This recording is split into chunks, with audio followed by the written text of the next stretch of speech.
গাছ কেটে বিক্রি করার অভিযোগ উঠল তৃণমূল প্রধানের ছেলের বিরুদ্ধে। এই ঘটনায় এলাকায় চাঞ্চল্য ছড়িয়ে পড়ে। খবর পেয়ে ঘটনাস্থলে পৌঁছায় ইসলামপুর থানার পুলিশ। পুলিশ কাটা গাছ উদ্ধার করে থানায় নিয়ে আসে। ঘটনাটি ঘটেছে উত্তর দিনাজপুর জেলার ইসলামপুর ব্লকের পণ্ডিত পোতা 1 নম্বর গ্রাম পঞ্চায়েতের করবুল্লা মাঠ এলাকায়। স্থানীয় সূত্রে জানা গিয়েছে, এদিন সকালে প্রধানের ছেলের উপস্থিতিতে রাস্তার গাছ কাটা হচ্ছিল বলে অভিযোগ। গ্রামের কিছু বাসিন্দা সেই গাছ কাটতে দেখতে পেয়ে বাধা দিলে ঘটনাস্থল থেকে বেশ কয়েকজন পালিয়ে যায় বলে অভিযোগ গ্রামবাসীদের অভিযোগ, পণ্ডিত পোতা 1 নম্বর গ্রাম পঞ্চায়েতের ছেলে ফজলে রব্বির নেতৃত্বে রাস্তার গাছ কাটা হচ্ছিল বলে অভিযোগ গ্রামবাসীরা গাছ কাটা হচ্ছে কি কারণে প্রশ্ন করতেই সেখান থেকে কিছু গাছ কাটা শ্রমিকরা পালিয়ে যায় বলে অভিযোগ। খবর দেওয়া হয় ইসলামপুর থানার পুলিশকে। খবর পেয়ে ঘটনাস্থলে পৌঁছায় ইসলামপুর থানার পুলিশ কাটা গাছ উদ্ধার করে নিয়ে যায়। গ্রামবাসীদের অভিযোগ, এর আগেও একাধিকবার রাস্তার গাছ কেটে বিক্রি করা হয়েছে বলেও অভিযোগ। পাশাপাশি যারা এই ঘটনার সাথে জড়িত রয়েছে তাদের দৃষ্টান্তমূলক শাস্তি হোক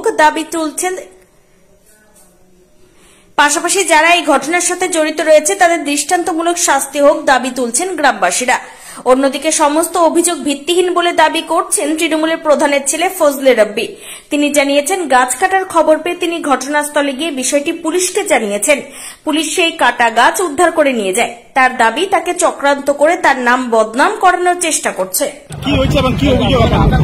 আমি সকালে, আমার বাড়ি এখানে কাছিরাঙ্গা, আমি সকালে ঘুম থেকে উঠলাম। আমি ঘুম থেকে উঠে আমাদের এখানে পুকুর আছে, তো পুকুর আমি দেখতে আসলাম। সকালে ওই জল উঠাতে যাচ্ছিল একজন পুকুর থেকে, তো আমি ওই দেখতে আসলাম। দেখছি এখানে 3-4 জন মিস্ত্রি মিলে গাছ কাটতেছে। তো গাছ যে কাটতেছে, আমি আসলাম বাইক নিয়ে। আসে বললাম, দাদা আপনারা এই রাস্তার গাছগুলো কেন কাটছেন? কে কাটতে বললো আপনাদের? তো ওরা বললো, আমাদের যে প্রধান সাহেবের ছেলে আছে ওই ফজলে রব্বি, ও আমাদের গাছগুলো কাটতে বললো। তারপরে ও আমার সাথে কথা বলা দিল, আমি কেন গাছগুলো কাটলো? গাছগুলো কাটবে না, একটু দাঁড়াও। বলছে কয়টা গাছ কাটতে বলো? আমি বললাম কয়টা গাছ কাটতে বলছে? বলে 4টা গাছ আমাদের কাটতে বলছে। কে কাটতে বলছে? ওই ফজলে রব্বির কথা বললো। তারপরে আমি ওদেরকে বললাম গাছ কাটবে না, দাঁড়াও। তারপরে পুলিশ অফিসারকে ফোন করলো, এখানকার লোকাল মানুষ ফোন করে। তারপরে পুলিশ অফিসার আসলো, গাছগুলো সিজ করলো। 1 গাড়ি নিয়ে গেল থানায়, আর 1 গাড়ি নিয়ে যাচ্ছে। কয়টা গাছ কাটছে? গাছ একটা কাটছে, 4টা কথা ছিল। এই যে ফজলে রব্বানি নাকি বলে নাম, উনি কে? ফজলে রব্বি হলেন এই যে রানিং প্রধানের ছেলে, ওনার ছেলে। কোন গ্রাম পঞ্চায়েত? পঞ্চায়েত হলো পণ্ডিত পোতা 1, ওর বাড়ি হলো কাছিডাঙ্গা, আমাদেরই গ্রামে। উনি কি তৃণমূলে প্রধান নাকি? হ্যাঁ, তৃণমূলে প্রধান আছে, ওনার মা আছে, উনি না। বলছি, এই যে এর আগে যে গাছ এখানে কাটা হচ্ছে, আপনারা অভিযোগ জানিয়েছেন? এর আগে গাছ কাটা হচ্ছে, রাত্রিবেলায় গাছ কাটা হচ্ছে না দিনের বেলা, ওটা তো আমরা বলতে পারবো না। কিন্তু এখন যে আমরা আসে দেখছি যে গাছ অনেকগুলো কাটা আছে, গাছের মানে শুকানো জ্বরগুলো দেখা যাচ্ছে গাছের। এখন আসে দেখছি গাছের অবস্থা খারাপ। যেহেতু আজকে ধরা পড়লো যে না ফজলে রব্বি গাছ কাটাচ্ছে, তাহলে ওরা এই কাজগুলো করবে, দুষ্কৃতিগুলো। আর কে করবে এগুলো কাজ? গাছ কাটা তো ভালো কাজ না। গাছ তো আমাদের অক্সিজেন দিচ্ছে, গাছকে তো লাগানো প্রয়োজন। গাছ চুরি করে কাটে বেঁচে বিক্রি করে দেবে, এটা তো ভালো কথা না। যেহেতু যদি অসুবিধা বা কিছু থাকে রাস্তার, তাহলে তো এটা ফরেস্ট অফিসে জানাতে হবে। প্রধান তো গাছের দায়িত্ব না। আচ্ছা, এটা কি ফরেস্ট অফিসারকে জানাবেন? আমরা ফরেস্ট অফিসকে জানাবো। তারপরে আমরা থানাতেও ফোন করছিলাম, থানা থেকে আসলো। ফরেস্ট অফিসেও আমরা জানাবো, লিখিত জানাবো। এখন আপনারা কি চাইছেন? এখন আমরা চাই যে এই দুষ্কৃত যারা গাছ কাটছে তাদের ভালো একটা সিদ্ধান্ত নেওয়া হোক, যাতে এই গাছ আর কাটতে না পারে।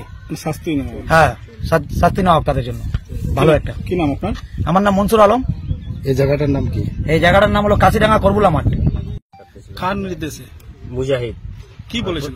হ্যাঁ, বলেছিল গাছটা কাটতে হবে, আমাদের পঞ্চায়েত থেকে অর্ডার আছে, গাছটা কেটে দিতে হবে। তো আমরা মিস্ত্রি, আমরা লেবার, গাছ কাটতে আসছি, এইটুকুই। তো মুজাহিদটা কি? মুজাহিদ মেম্বার ঘোড়ামারার, আর প্রধানের ছেলে ফজলে। প্রধানের ছেলে? আচ্ছা, যে মুজাহিদ ছিল ও তৃণমূলের মেম্বার নাকি? তৃণমূলের মেম্বার। প্রধানের ছেলে? এরা দুজন কি বলেছিল আপনাকে? দুজন আমাদের সাথে মুজাহিদের কথা হয়েছিল যে তুই গাছটা কাটে দিবি, এটা তো খরচা পাই যাবে, এটুকুই কথা হয়েছিল। গাছ কাটানোর জন্য আপনাকে কত টাকা কন্ট্যাক্ট করা হয়েছিল? কন্ট্যাক্ট আমাদের মিস্ত্রি 2500 টাকা মেশিন নিয়ে কাজ করি। তারপরে লেবারদের পয়সা আছে মোটামুটি টোটাল 5000 টাকা কন্ট্যাক্ট হয়েছিল আপনার? হ্যাঁ। বলছি, আপনি জানেন না এটা সরকারি গাছ? না স্যার, এগুলো আমাদের জানা নেই। আমরা বলছি ওদের অসুবিধা হচ্ছে, ওদের এটা গাছটা। এর আগেও কি কেটেছেন? না। কয়টা গাছ কাটছেন? একটাই কাটছি। কয়টা বলছিল কাটতে? টোটাল মুজাহিদ আছে 3টা দেখাই দিয়েছিল। তারপর আরো গ্রামের লোক আসছিল যে এই দুটো আমাদের অসুবিধা হবে, কাটাই দেন। তো আমরা তার মধ্যে একটাই কাটছি, অবজেকশন করছি, আমরা বন্ধ করে দিচ্ছি। টোটাল 5টা গাছ কাটার কথা বলছিল? না, 3টা। মুজাহিদ 3টায় কথা বলছিলাম। কি নাম আপনার? আমার নাম শুকুর শেখ। খবর পেয়েছিলাম যে আমাদের করগুলা ডাঙ্গি মাঠের সামনে যেগুলো রাস্তার ধারে গাছগুলো ছিল, কি জানি শুনলাম এখানে আছে লোকজনরা বলছে যে এরা 5 লাখ টাকা কন্ট্যাক্ট করেছে, 5 লাখ টাকা কন্ট্যাক্ট করেছে যে একটা দুটা করে গাছ মানে এর আগে 2019-এ ওই আমাদের রাস্তাটাতে 6 লাখ টাকার গাছ বিক্রি করেছে। মানে আমাদের ফরেস্টও কোনো জানানো হচ্ছে না, কোথাও জানানো হচ্ছে না। যদি কারো প্রবলেম হয় রাস্তাতে তাহলে ফরেস্টে বলতে হবে, থানাতে বলতে হবে, কোথাও বলে না, এমনি গাছ কেটে মোটো মোটো গাছগুলো কেটে নিয়ে চলে যাচ্ছে। কে কাটছে গাছটা? আমরা যখন দেখলাম তখন ওই মিস্ত্রিগুলো ছিল, মিস্ত্রিকে জিজ্ঞাসা করলাম, ফেজলে নামে একটা ছেলে ছিল, ওর ইশারা ও এখানে মাঠে দাঁড়িয়েছিল, ওর সামনে বলে আমি কাটাচ্ছি গাছগুলো। ফজলেটা কি? ফেজলেটা আমাদের এই তৃণমূলের একটা ছেলে ছিল, উনি কি করে? ওর মা প্রধান আছে তো, কিসের প্রধান? ওই তৃণমূলের কোন পঞ্চায়েত? পণ্ডিত প্রতাপনে। তো উনি কি ওনারই নেতৃত্বে কাটা হচ্ছিল গাছগুলো? জানি না ওনার নেতৃত্বে, কিন্তু উনি ছিলেন এখানটায়। যখন আমরা আসলাম দেখলাম ওখানে, আমরা বারণ করলাম আবার ওদেরকে কাটতে, ওরা আবার ভেগে গেছে, পুলিশও পৌঁছেছে সঙ্গে সঙ্গে। তো বললাম এইভাবে যে দিনে দুপুরে সরকারি গাছ কেটে কেটে বিক্রি করা হচ্ছে, কি মনে হচ্ছে? মানে না, এরা মানে 2019-এ যিনি প্রধান ছিলেন তখনও 6 লাখ টাকার গাছ কেটে বিক্রি করেছে, ওই সাহসে আজকে আবার ওরা শুরু করেছে। মানে ওরাই এর আগে কাজ? হ্যাঁ, ওরাই করেছিল। এই গাছগুলো কত পুরনো? এটা অনেক 23 বছর হয়ে গেল গাছগুলো। কি দাম হতে পারে এগুলো গাছ? এক একটা গাছ মনে হয় না হলে 30-40 হাজার করে হবে এক একটা গাছ। কয়টা গাছ কাটেছে আজকে? আমি তো শুনলাম ওই মিস্ত্রিকে 4টা গাছ কাটার বলে অর্ডার দিয়েছিল, তো একটা কাটছে, আবার এখানকার লোক পাবলিক ওদের বারণ করেছে কাটতে। তারপরে আমরা আসলাম, আসে দেখছি না সত্যি গাছ কেটেছে। তো যারা কাটছে তারা পালিয়ে গেছে? তারা পেলিয়ে গেছে। এখন এই গাছগুলো কোথায় নিয়ে আসছে? হ্যাঁ, পুলিশও আসছে, পুলিশ আসে দেখছে আর সিজ করেছে মালগুলো। আচ্ছা, নিয়ে যাবে থানায়? হ্যাঁ, নিয়ে যাবে। কি নাম আপনার? আমার নাম মোহাম্মদ আলী আকবর। তাদেরকে কন্ট্যাক্ট দিয়েছেন গাছ কাটার এবং বিক্রি করার, কি বলবেন? সর্বপ্রথমে আমি বলতে চাই, আমি পণ্ডিত প্রতা 1 নং গ্রাম পঞ্চায়েতের প্রধানের প্রতিনিধি। গাছ কেটেছে এটা অস্বীকার করার কথা নেই। আমি গেছিলাম নিজে দেখতে, যখন একটা গাছ কেটেছে, কে বা কারা কেটেছে সেটা তো আমি ওখানে গিয়ে পাইনি ফিল্ডে কাউকে। তারপর আমি ওখান থেকে ফেরত আসার পর দেখি পুলিশ ইনফরমেশন করা হলো, থানা থেকে গাড়ি আসলো, গাড়ি এসে গাছটাকে সিজ করে নিয়ে গেছে। কে বা কারা কেটেছে, কি কারণে কেটেছে সেটা ভিত্তিহীন, আমি তো বলতেই পারবো না কি কারণে কেটেছে, কে কাটেছে।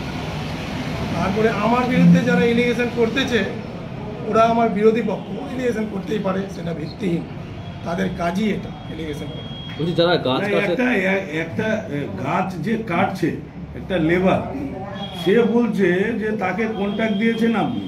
আমি এটা সম্পূর্ণ ভিত্তিহীন।